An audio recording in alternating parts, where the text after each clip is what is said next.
Halo Bapak Ibu, apa kabar semua? Salam sehat, salam digitalisasi. Kali ini di sesi YouTube ini saya akan sharing tentang bagaimana pengalaman kami melakukan data akuisisi dan integration untuk monitoring terhadap salah satu pabrik di lantai produksi food and beverage di Jakarta, di Indonesia. Mereka adalah perusahaan yang sangat terkemuka dan sangat besar sekali di Indonesia. Ini adalah bagian dari pilot project dari sebuah roadmap gerakan digital transformasi dari pabrik tersebut, dan kami ditugaskan untuk melakukan pilot project untuk monitoring lantai produksi dengan konsep industrial 4.0 menuju smart manufacturing. Sebagai langkah awal, kami pun mempelajari bagaimana karakteristik sistem produksi yang sedang berlangsung di sana, baik itu di lapangan maupun di office. Kemudian kami juga melakukan assessment terhadap proses bisnis yang terjadi di sana. Dan ternyata hasil assessment kami bahwa perusahaan tersebut sudah sangat baik, berada di level maturity yang sifatnya optimization. Semua sudah berlangsung dengan mature, pelaporan KPI, penerapan TPM, ya, TQM, dan segala macam. Kami bisa melihat bagaimana mereka mengorganisasi semua hal yang sebagai hal-hal yang abnormalitas, simptom, dan root cause yang terjadi selama proses produksi berlangsung. Proses assessment berikutnya kami lakukan dari sisi equipment. Kami cukup beruntung, lini yang dipercayakan kepada kami cukup baik, ya, diberikan kesempatan untuk langsung mengakuisisi PLC mesin. Sebenarnya tidak langsung, cuma kami sangat beruntung, mesin maker mau memberikan satu data logger di mana di belakangnya sudah mereka kumpulkan semua data-data tersebut di sebuah data logger, dan kami tinggal mengakuisisi, mengintegrasi data logger tersebut untuk bisa mengambil beberapa trigger data yang kami butuhkan, di mana kami sudah request sebelumnya. Jadi dari awal kita sudah tahu data-data apa yang kita akan ambil, dan kita kemudian meminta machine maker untuk menyediakan data-data tersebut dalam satu device independen, ya, dalam bentuk data logger. Sebelumnya saya perkenalkan dulu bahwa lini ini adalah continuous line, bukan individual mesin, yang diawali dengan proses mixing ingredient, ya, material level 1, 2, 3 dan segala macam. Kemudian masuk ke stasiun kerja oven. Oven kemudian masuk pada tahapan creamer. Dari creamer masuk kepada coolant. Kebetulan dari creamer masuk kepada stasiun coolant system. Dalam hal ini pabrik menggunakan sistem tunnel. Kemudian dari coolant system masuk ke area cutting, dan kemudian yang terakhir adalah dari cutting masuk ke area packaging. Tidak tanggung-tanggung terdapat 8 unit mesin packaging, ya, di bagian ujung yang siap menampung output yang datang dari oven, yang sifatnya semua dedicated, artinya tidak ada peluang untuk produk lain bisa masuk ke dalam lini tersebut. Dalam paket standar kami, tidak lupa kami mengedepankan yang namanya fondasi sistem. Kita tahu bahwa membangun smart manufacturing ibarat membangun sebuah rumah. Tidak peduli seberapa besar bangunannya kelak, yang penting fondasinya sudah mendukung dari sekarang. Kemudian tidak lari dari konsep-konsep industrial 4.0 yang apa? Yang desentralisasi, kemudian modular atau explainable, kemudian real time, dan seamless connectivities, robust design, dan segala macam. Ya, itu adalah ciri-ciri dari industrial 4.0. Sebagai paket standar, kami membangun sistem ini melibatkan 3 departemen sekaligus, ya. Pertama adalah production, kedua adalah maintenance, dan ketiga adalah PPIC. Mengapa 3 departemen ini mesti harus dilibatkan? Inilah dari sisi pengalaman dan pengamatan kami. Ketiga departemen ini tidak bisa dipisahkan satu sama lain. Mereka harus menjadi satu kesatuan dan saling berkontribusi terhadap output yang optimum. Jangan pernah menciptakan silo di antara production, maintenance, ataupun PPIC. Karena silo itu akan menggagalkan upaya kita untuk melakukan digital transformasi. Tantangan berikutnya adalah bagaimana mendefinisikan sebuah performance scoring, OEE, ya, efisiensi lini produksi secara keseluruhan dari ujung ke ujung. Kita harus punya satu angka yang diperjuangkan, yakni OEE line, OI secara lini. Walaupun kita tahu bahwa yang namanya continuous line itu akan terdiri dari beberapa stasiun kerja.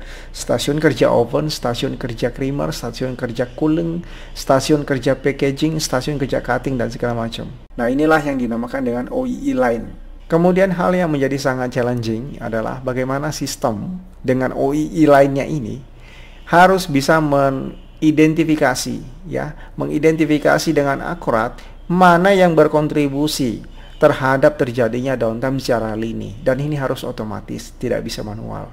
Apakah itu terjadi di packing 1, apakah itu terjadi di oven, atau itu terjadi di creamer. Sistem harus bisa mendefinisikan kontributornya yang mana, sampai kepada jenis simptom dan root cause-nya.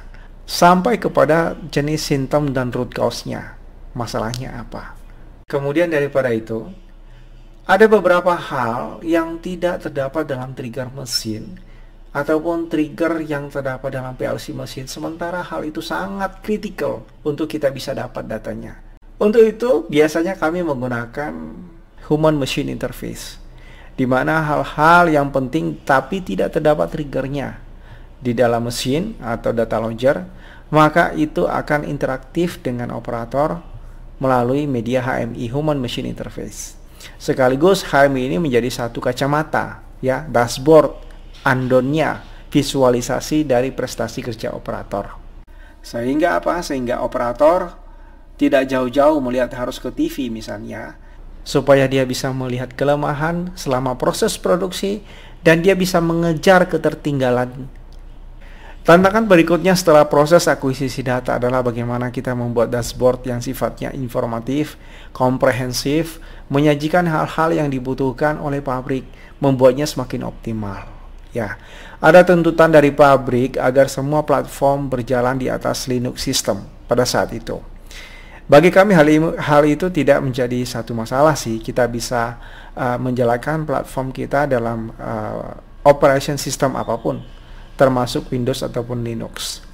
Artinya sistem kami harus bisa diintegrasi dengan existing system yang sudah ada. Dalam melakukan integrasi, semua rules, semua polisi tentang instalasi jaringan, kemudian topologi, kami ikuti dengan baik, ya, sesuai dengan polisi perusahaan. Kemudian sistem berjalan kurang lebih sekitar 4 bulan tersebut, ya. Kami akhirnya menyelesaikan pada bulan keempat.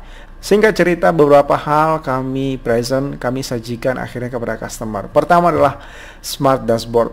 Dashboard yang sangat komprehensif, terdiri atas 3 page, dan masing-masing mempunyai tujuan sendiri-sendiri. Ada yang memberikan insight tentang kehandalan lini produksi dalam bentuk OI scoring, beserta komponen-komponennya, availability, performance, dan quality. Page kedua bicara tentang alarm dan data logger yang muncul selama proses produksi di shift tersebut dan dikaitkan dengan OEE scoring yang didapat. Kemudian page ketiga adalah bagaimana dashboard menceritakan dengan real time bagaimana jalannya production dan achievement-nya dari detik ke detik. Nomor 2 adalah bagaimana kami memunculkan informasi tentang downtime yang detail sampai kepada root cause-nya, bukan hanya simptomnya tapi sampai kepada root cause-nya, yang akan dimunculkan dalam bentuk Pareto chart untuk melihat dominasi problem yang timbul selama proses produksi. Nomor 3 adalah informasi detail terhadap setiap mesin, terutama mesin packaging. Karena customer kami merasa packaging ini sangat penting untuk bisa diketahui apa PRO yang jalan atau work order yang jalan, varian produknya beserta cycle time-nya, dan apa saja downtime yang terjadi selama proses produksi khususnya di packaging mesin, ya, sehingga mereka bisa memperoleh data untuk improvement selanjutnya. Yang keempat, kemudian diperoleh juga informasi tentang historical log alarm yang terjadi. Nah, ini kami hubungkan dengan kejadian downtime yang terjadi. Konsepnya adalah alarm bisa saja terjadi, tapi terkadang tidak ada pengaruhnya terhadap output.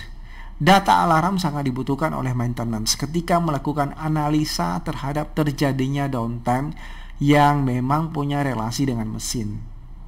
Nah, hal-hal itu kami record semuanya dan kami jadikan bahan yang baik kepada maintenance untuk bisa menentukan langkah selanjutnya.